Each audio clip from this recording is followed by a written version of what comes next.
ఒకరోజు యేసు తన శిష్యులతో కలిసి పడవలో ప్రయాణం చేస్తున్నాడు. సముద్రం చాలా ప్రశాంతంగా ఉంది. పడవ ఊగుతూ ఉంది. యేసు మాత్రం శాంతిగా నిద్రపోతున్నాడు. ఒక్కసారిగా ఆకాశం నల్లబడింది. బలమైన గాలులు వీచాయి. పెద్ద అలలు పడవలోకి వచ్చాయి. శిష్యులు భయంతో వణికిపోయారు.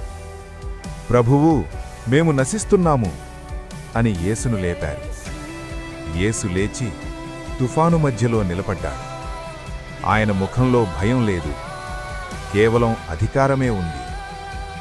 యేసు గాలిని చూసి అన్నాడు, నిశ్శబ్దమవ్వు. ఆ క్షణంలోనే గాలి ఆగిపోయింది. సముద్రం ప్రశాంతమైంది. యేసు శిష్యులను చూసి అన్నాడు, మీ విశ్వాసం ఎక్కడా? ఈ కథ మనకు చెబుతుంది, మన జీవితంలో ఎంత పెద్ద తుఫాను వచ్చినా యేసు మనతో ఉంటే భయానికి చోటు లేదు. ఆమేన్.